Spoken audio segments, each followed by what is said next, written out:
اور صادق اور امین جو آپ نے بات کی، صادق اور امین میں نے نہیں استعمال کیا، ثاقب نثار نے سرٹیفکیٹ دیا ہے ایک جھوٹے شخص کو، تو یہ ان سے بات کریں نا، پیٹیشن ڈال دیں ثاقب نثار کے اوپر۔ عثمان خان صاحب اس کی وضاحت کر دیں کہ کیا آپ کو 9 حلقوں سے الیکشن لڑنے کی اجازت ہے؟ کوئی الیکشن ایکٹ یہ اجازت دیتا ہے آپ کو کہ آپ 9 حلقوں سے الیکشن لڑ سکتے ہیں؟ دیکھو، جس فورن ایجنٹ کے پاس بندہ نہ ہو ٹکٹ لینے کے لیے، جس فورن ایڈڈ پولیٹیکل پارٹی کو پاکستانی عوام ووٹ نہ دے، تو وہ کیا کرے گا؟ بتائیں نا، کیا کرے گا؟ خود ہی لڑے گا۔ آخری سوال طارق عزیز دنیا سے۔ میڈم یہ بتائیں، جو انڈیا سے پیسے ہے، اسرائیل سے ہے، جدھر سے بھی ہے، یہ ملک دشمنی میں آتا ہے نا، تو ملک دشمنی، یہ ملک دشمنی، میں وہ لفظ استعمال، اس کے اوپر کوئی آرٹیکل 6 اسٹینڈ لگائے کہ آپ اس کو خدمت کریں گے، ملک دشمنی کا۔ دیکھیں، میں نے پہلے یہ بات بول دی ہے کہ یہ مقدمہ مسلم لیگ نون نے نہیں کیا تھا،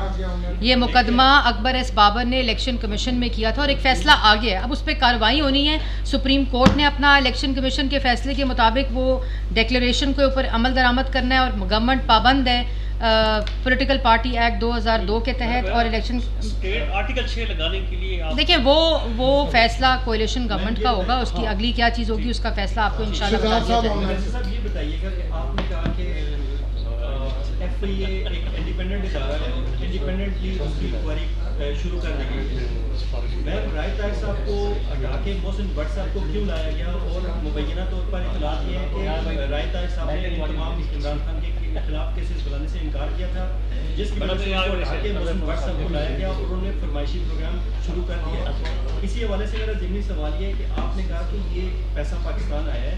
اور پاکستان کی سالمیت کے خلاف استعمال ہوا ہے، پاکستان کی سالمیت کے خلاف ہوا ہے، سی پیک کے استعمال ہوا ہے، کے خلاف استعمال ہوا ہے، پاکستان کو ڈی اسٹیبلائز کرنے کے لیے پیسہ استعمال ہوا ہے۔ آپ اس کو کس طریقے سے ثابت کرے گی یا ایف آئی اے کو دوسرا ادارہ کہ یہ واقعی؟ دیکھیں، میں نے تو آپ کو بڑا سمپل بتایا نا، میں نے آپ کو بتایا 2008 سے لے کر 2022 کے حالات دیکھیں ملک میں کیا ہوئے ہیں، جس میں 2013 2018 تک دیکھ لیں، پھر 18 کے بعد 22 دیکھ لیں، ٹھیک ہے، اور پھر یہ دیکھ لیں کہ فیصلہ کیا کہتا ہے، اور پھر وہ پیریڈز بھی دیکھ لیں جس پیریڈز کے اندر یہ فارن فنڈنگ ملک کے اندر آتی رہی ہے، اور پورا منصوبہ لانچ ہوا ہے۔ میں نے تو آپ کو یہ بات کو ریلیٹ کر کے ان تمام ثبوت جو الیکشن کمیشن فیصلے کا حصہ ہیں اس کے اندر موجود ہے۔ مشکل ہے کیونکہ 4 سال کا ڈاکہ، چوری، آئین شکنی، جھوٹ، بھوک، افلاس، بے روزگاری، غربت کو 4 مہینے میں ختم نہیں کیا جا سکتا۔ یہ 8 سال، یہ 2008 سے منصوبہ شروع ہوا تھا جو 2022 تک جاری رہا ہے، اور انشاءاللہ ملک کو بھی واپس بہتر کریں گے، عوام کو بھی خوشحال کریں گے، عوام کو روزگار بھی دیں گے، اور نوجوان کو بھی روزگار دیں گے انشاءاللہ۔